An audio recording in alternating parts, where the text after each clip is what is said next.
Good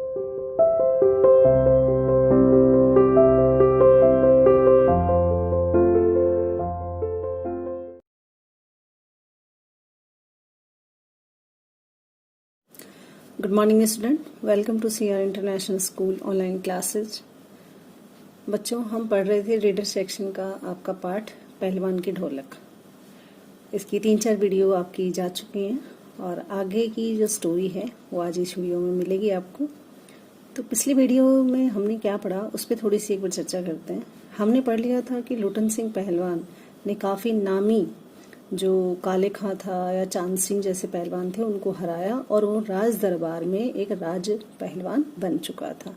राजा की देख रेख में उसका लालन पालन होता और वो राजा के दरबार में ही रहता, वहीं से उसका खर्चा चलता, उसके बच्चों का खर्चा चलता और वो अपने बच्चों को भी पहलवानी के गुर सिखाने लगा कि मालिक को खुश कैसे रखा जाता है। सबसे पहले ढोल को प्रणाम करो क्योंकि वही मेरा गुरु रह चुका है, तो सबसे पहले ढोल को प्रणाम करना, ठीक है। तो इस तरह से वो समझाता गया और उसके दिन राज दरबार में आसानी से निकलते गए। अब आगे की कहानी।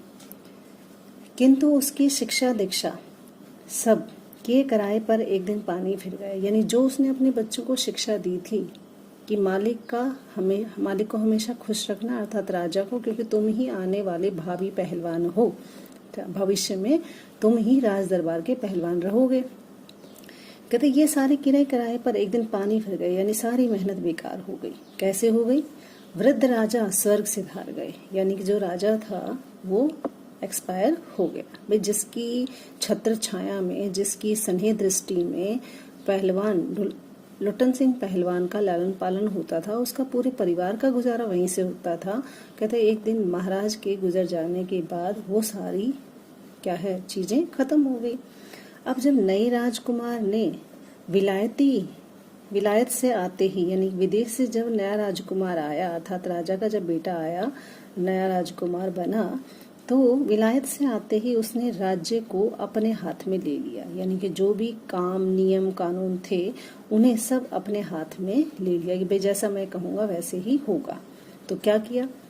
अब कहते हैं कि राजा साहब के समय स्थिरता आ गई थी। कहते राजा जब शासन करता था उस समय जनता में धीमापन हो गया था, यानी काम बहुत ढीले ढाले ढंग से हो रहे थे, तेजी नहीं थी, फुर्ती नहीं थी, एक्टिव नहीं थे लोग काम करने के प्रति।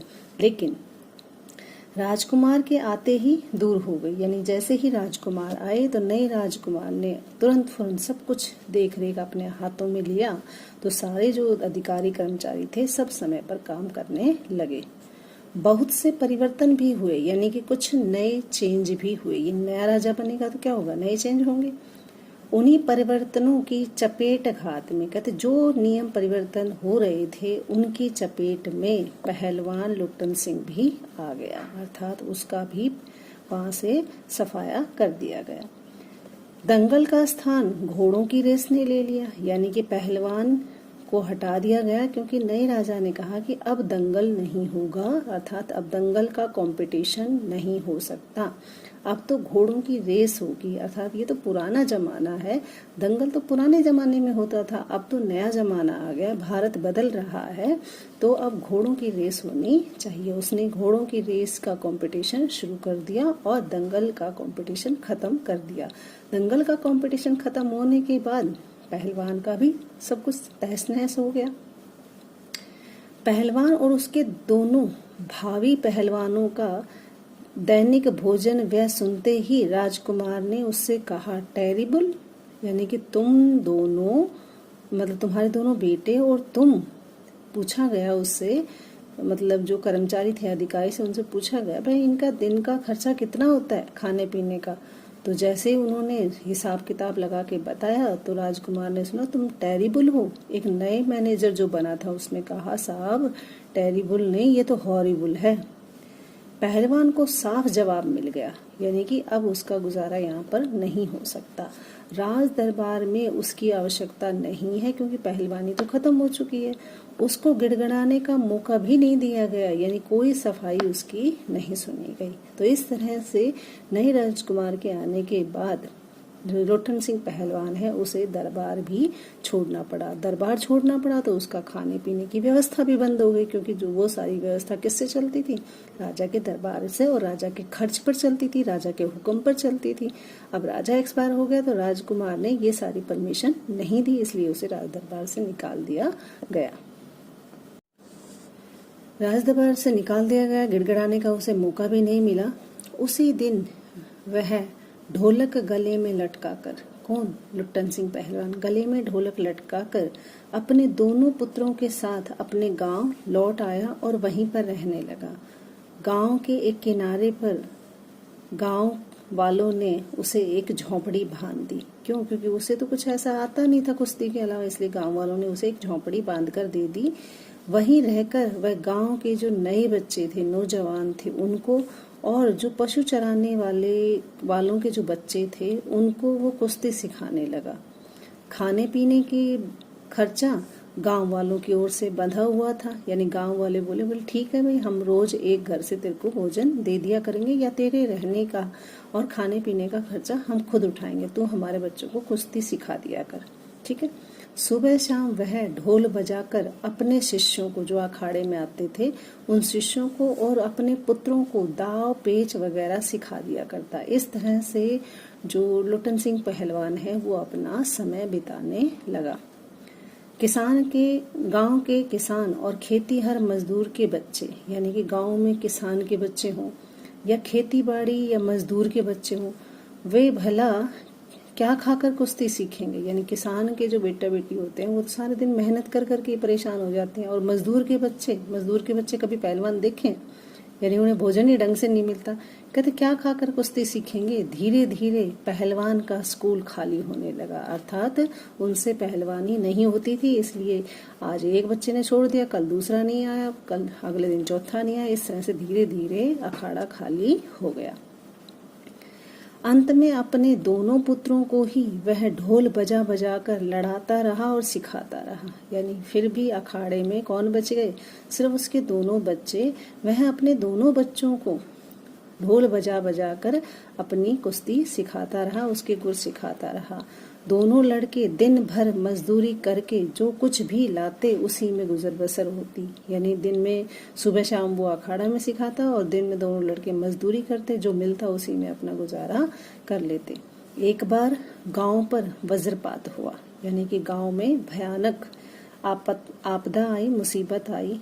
पहले अनावृष्टि, ठीक है, यानी पहले तो सूखा अकाल पड़ा, कहीं बारिश नहीं, फिर अन्न की कमी हो गई, और तब उसके बाद फैली महामारी मलेरिया और हैजा ने मिलकर पूरे गांव को भूनना शुरू कर दिया। यानी धीरे धीरे पूरा गांव खाली होने लगा। पूरा गांव का गांव धीरे धीरे खाली होने लगा, क्योंकि पहले अकाल से कुछ लोग परेशान होकर, कुछ अनाज की कमी के कारण मर गए, कुछ मलेरिया और हैजे के कारण, यानी पूरा गांव धीरे धीरे खाली हो गया। गांव प्राय सूना हो चला था, यानी खाली हो चला था, घर के घर खाली पड़ गए थे। रोज 2-3 लाशें उठने लगी, लोगों में खलबली मच गई कि अब क्या करें। दिन में कलरव, यानी सारे दिन क्या है, रोने पीटने की, हाहाकार की आवाजें आती, और हृदय विदारक, यानी हृदय को पिघला देने वाले रोने वाली जो आवाजें थी, उसके बावजूद भी लोगों के चेहरे पर कुछ प्रभा दृष्टिगत होती थी। कहते वो थोड़ी बहुत किसी के चेहरे पर थोड़ी बहुत रोशनी थोड़ी बहुत दिखाई देती थी। शायद सूर्य के प्रकाश के सूर्य उदय होते ही लोग खांसते खूंसते कराहते अपने अपने घरों से बाहर निकलते। यानी कि ये जो सुबह की रोशनी जो होती थी, यानी लोगों के मन में थोड़ी बहुत रोशनी किस बात की थी, चलो सूर्य उग गया, यानी आज दूसरा दिन निकल आया है। जैसे ही सूर्य उदय होता तो लोग जैसी भी हिम्मत होती, खांसते थूकते कराहते अपने अपने घरों से बाहर निकलकर अपने पड़ोसियों और अपने आत्मियों को ढाढ़स देते, यानी अपने जो प्रियजन थे उनसे पूछते, हिम्मत मत हारो। इस तरह से वो दिलासा देते, एक दूसरे के घर जाते, एक दूसरे से पूछते, जैसी भी उनमें हिम्मत होती थी, पड़ते गिरते चलते आगे। कभी कभी तो ऐसा भी होता, जब कोई रोता तो कोई कहता, अरे क्यों, क्या करेगी रोकर दुल्हन, यानी नई नई जो पत्नी शादी हुई है, उसका पति एक्सपायर हो गया, उसके लिए कोई औरत कहती है, क्या करेगी रोकर दुल्हन, जो गया सो चला गया, अब वह तुम्हारा नहीं था। यह वह जो है उसको तो देख, यानी कि जो बच गया है पीछे घर परिवार, अब उसको देखना है तेरे को। वो कहती, भैया घर में मुर्दा रख के कब तक रोओगे, यानी कि ये कुछ लोग ये भी समझाते कि कब तक इस मुर्दे को पड़े पड़े रख कर रोते रहोगे। कफन के बारे में पूछते, कहते कफन नहीं है क्या करें, तो कहते कफन की क्या जरूरत है, उस समय कफन की जरूरत नहीं है, दे आओ नदी में। यानी कि उस समय ऐसे हालात थे कि लोगों के पास कफन के लिए पैसे भी नहीं थे, यानी आर्थिक स्थिति बहुत ज्यादा खराब हो गई थी और लोगों ने कहा कि दफनाने के पैसे नहीं है, कफन के पैसे नहीं है, तो पानी में लाश को बहा दो। इस तरह से लोग अपना मतलब समय निकाल रहे थे, दुखी हो रहे थे। यानी जो पीछे आपने पढ़ा वो तो था आपका क्या, कि भाई सुबह के समय लोग क्या करते थे, एक दूसरे का हाल चाल पूछते और किस तरह से पूछते और किस तरह की उन समय की दिनचर्या होती थी। लेकिन रात होती थी तब क्या होता था, यानी शाम होती थी तब कैसे होता था उनका हाल। कहते किंतु सूर्यास्त होते ही जब लोग अपनी अपनी झोपड़ियों में घुस जाते, ठीक है, तो चूं की भी आवाज नहीं करते थे, यानी कि बिल्कुल भी आवाज नहीं आती थी। क्यों? उनकी बोलने की शक्ति भी जाती रहती, यानी कि इतनी हिम्मत ही नहीं होती थी कुछ जवाब, कुछ मुंह से शब्द निकाले। क्यों? क्योंकि पेट में अन्न नहीं था बिल्कुल भी, कई दिनों से भूखे रहने के कारण ताकत नहीं थी। पास में कहते कि अगर पास में दम तोड़ते हुए पुत्र को अंतिम बार बेटा कहकर पुकारने की हिम्मत माताओं में नहीं होती थी, यानी कि माँ भी इतनी कमजोर, यानी कि बेटा पास में पड़ा, अगर अंतिम प्राण त्याग रहा है तो माँ उसे बेटा कहकर पुकारने की भी जबान मुंह से नहीं खुलती थी, अर्थात इतनी कमजोरी आ गई थी कि वो मुंह से बेटा तक नहीं बोल सकते थे लोग। रात्रि की विभीषिका को सिर्फ पहलवान की ढोलक ही ललकार चुनौती देती रहती थी, यानी रात में जो सन्नाटा छाया रहता, जो डर छाया रहता है, उसे सिर्फ पहलवान की ढोलक ही ललकारती और चुनौती देती। ठीक है, किस तरह से कि आ मुझसे भिड़, ठीक है, चुनौती देती रहती। पहलवान संध्या के से सुबह तक, यानी शाम से सुबह तक, चाहे जिस ख्याल से, कहते नहीं पता वो ढोलक क्यों बजाता था, लेकिन कोई भी रीजन रहा हो, वो ढोलक बजाता, किसी भी कारण से बजाता, तो वो किस कारण से बजा था ये तो मुझे कहता पता नहीं, लेकिन गांव के अर्ध मरे लोग और औषधि उपचार, यानी कि जिनके पास दवाई के साधन संसाधन नहीं थे, ऐसे लोग, जिनके पास भोजन नहीं था, ऐसे लोग, यानी कि उसकी ढोलक की आवाज को सुनकर गांव के लोग जो आधे मरे के बराबर हुए रहते थे, जिनके पास दवाइयों के उपचार के पैसे नहीं थे, अर्थात हालत बीमारी में बहुत गंभीर थी, ऐसे लोग जिन्हें खाने तक की सुविधाएं उपलब्ध नहीं थी, ऐसे लोगों में संजीवनी शक्ति भरती थी, यानी ढोलक की आवाज उनमें जीवन भर देती थी, ताकत भर देती थी। ऐसे लोगों में, अर्ध मरे हुए लोगों में, जिनके पास दवाइयों के पैसे नहीं है, खाने के पैसे नहीं है, ऐसे लोगों के पास क्या है, सिर्फ ढोलक ही उन्हें जीवित रखने का काम करती थी।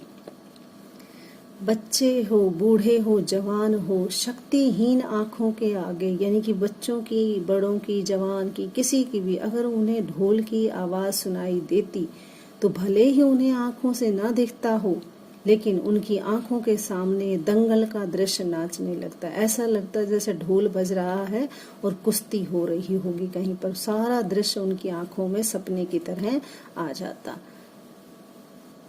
स्पंदन शक्ति शून्य स्नायु में भी बिजली दौड़ जाती, यानी कि जो शरीर है हमारा जब बिल्कुल शून्य हो जाता है, ऐसे में भी कहते हैं उन नसों में बिजली सी दौड़ने लगती। क्या सुनकर?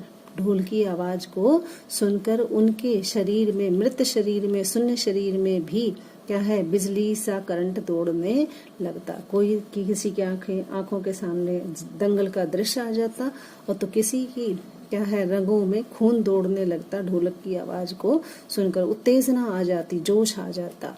अवश्य ही ढोल की आवाज में न तो बुखार हटाने का कोई गुण था और न ही महामारी को, सर्वनाश शक्ति को रोकने की शक्ति थी, पर इसमें कोई संदेह नहीं है। लेकिन लेखक फिर भी कहता है कि ऐसा नहीं था कि ढोलक की आवाज से उनका बुखार हट जाएगा या महामारी खत्म हो जाएगी, लेकिन कहते हैं ये बात जरूर है कि मरते हुए जो लोग थे, आंख मूंदते समय अगर मर भी रहा है कोई और उसकी आंखें बंद हो रही हैं तो कहते उस समय शायद उसे कोई तकलीफ तो जरूर नहीं होती हो, यानी ढोल बज रहा हो तो वो मस्ती में धुन में गाता गाता अपने प्राण त्याग देता था।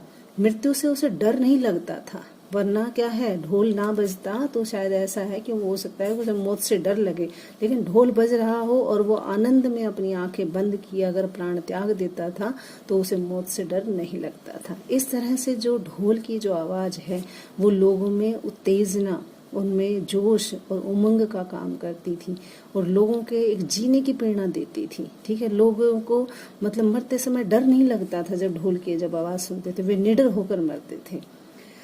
जिस दिन पहलवान के दोनों बेटे क्रूर काल की चपेट में आ पड़े, यानी कि काल कौन सा, उस महामारी और मलेरिया और हैजा की महामारी में उसके दोनों बेटे भी आ गए, यानी कि उनको भी हैजा और मलेरिया ने हड़प लिया। असहनीय वेदना से छटपटाते हुए दोनों ने कहा, यानी जो बिल्कुल पीड़ा से कहार रहे थे, यानी बीमारी से दुखी थे, फिर भी दोनों बच्चों ने कहा था, क्या बाबा उठा पटक दो वाला ताल बजाओ ना। यानी कि मरते मरते भी उन बच्चों ने कहा, बाबा मुझे भी ढोल सुनना है और तुम उठा पटक दे वाला ताल सुनाओ।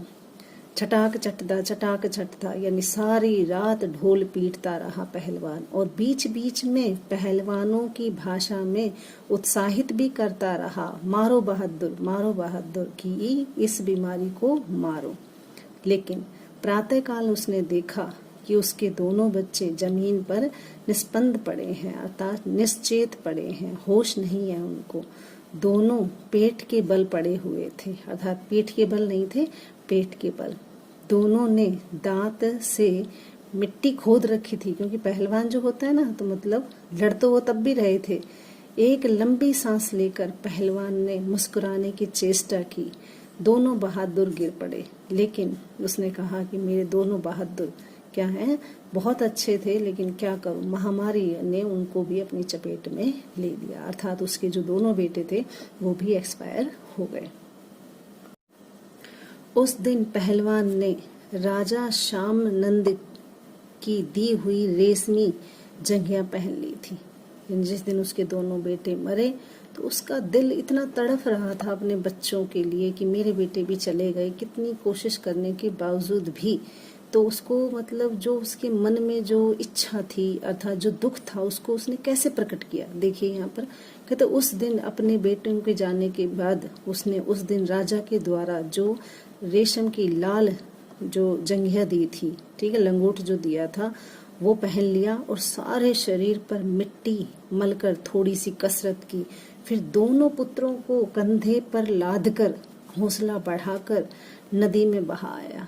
क्यों? क्योंकि हिम्मत इतनी नहीं थी, लेकिन फिर भी बच्चों का संस्कार तो करना ही था। कफन के लिए पैसे नहीं थे, ठीक है, अंतिम संस्कार के लिए पैसे नहीं थे, तो उसने अपने दोनों बच्चों को हिम्मत करके और दोनों बच्चों को लादकर अपनी पीठ पर और नदी में बहा दिया।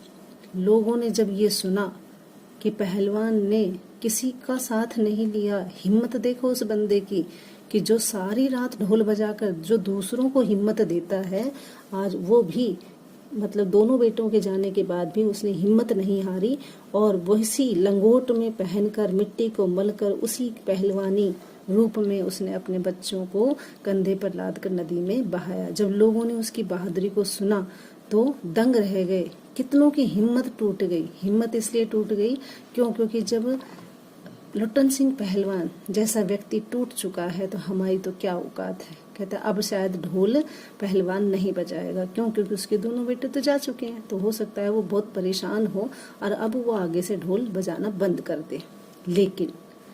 किंतु रात में पहलवान के ढोलक की आवाज प्रतिदिन की भांति सुनाई पड़ी।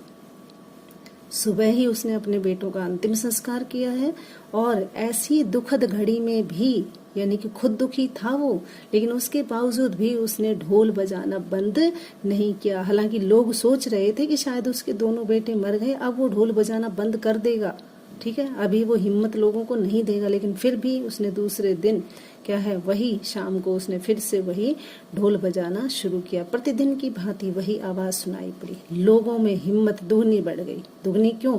जब लुट्टन जी सिंह जैसा पहलवान, जिसके 2 बेटे अभी अभी एक्सपायर हुए हैं, उनको नदी में बहाने के बाद वो अपना दुख भूलकर वो दूसरों के दुख को कम करने की कोशिश कर रहा है, तो हमें हिम्मत रखनी चाहिए। अर्थात उसकी हिम्मत भी देखो कि खुद तो दुखी है, लेकिन फिर भी लोगों को हिम्मत देने के लिए उसने ढोल बजाना बंद नहीं किया। क्यों? क्योंकि लोगों को, उसको पता था कि मैं ढोल बजाऊंगा तो लोगों में हिम्मत आ जाती है, जोश आ जाता है, उत्साह आ जाता है, लोगों को प्रेरणा मिलती है, लोग आनंद से मतलब मर जाते हैं। आनंद का मतलब आनंद से परिपूर्ण होकर, अगर मौत भी आ रही हो तो डरते नहीं है। इसलिए लोगों के मन में दूनी हिम्मत बढ़ गई। संतप्त पिता माताओं ने कहा, यानी जो दुखी माता पिता थे उन्होंने कहा, दोनों पहलवान के बेटे मर गए, पर पहलवान की हिम्मत तो देखो, 1.5 हाथ का कलेजा है। अर्थात फिर भी हमारे लिए, हमारे कष्ट को कम करने के लिए ये ढोलक बजा रहा है। कहते इससे बड़ा कोई बहादुर नहीं देखा। 4-5 दिनों के बाद, ऐसा 4-5 दिन तक होता रहा। लुट्टन सिंह पहलवान रोज ढोल बजाता रहा।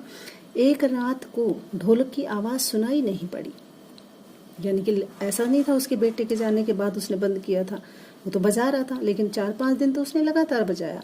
तो एक रात ढोलक की आवाज सुनाई नहीं दी, ढोलक नहीं बोली।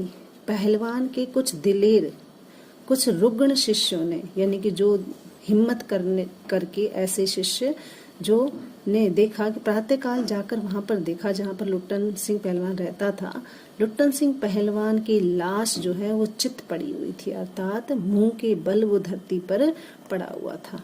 आंसू पोंछते हुए एक शिष्य ने कहा, गुरुजी कहा करते थे क्या कि जब मैं मर जाऊं तो चिता पर मुझे चित्त नहीं पेट के बल सुलाना। अर्थात मेरे को पीठ के बल मत सुलाना, पेट के बल सुलाना।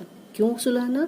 क्योंकि मैं जिंदगी में कभी हारा नहीं हूँ, चित्त नहीं हुआ हूँ, हारा नहीं हूँ। और चिता सुलगाते समय, कहते जब मेरी चिता को आग दी जाए तब उस समय ढोल जरूर बजाना।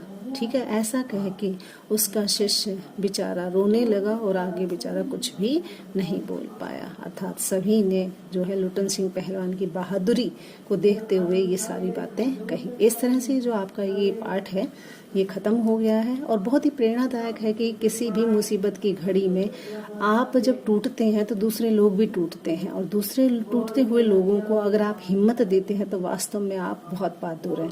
तो ये बहादुरी का काम, जैसे आजकल जो कोरोना जैसी महामारी चल रही है उसमें सभी परेशान हैं, लेकिन फिर भी हंसने खुशने का मौका अगर आपको मिलता है, हंसाने का मिलता है या उसको खुश रखने का मौका मिलता है तो अपनी तरफ से जरूर पहल करें ताकि किसी के दुख को हम कम कर सकें। अगली वीडियो में अगला चैप्टर आएगा आपका, तब तक के लिए आप अच्छे से पढ़ें और जिसकी जितनी भी वीडियो है वो सारे देखें।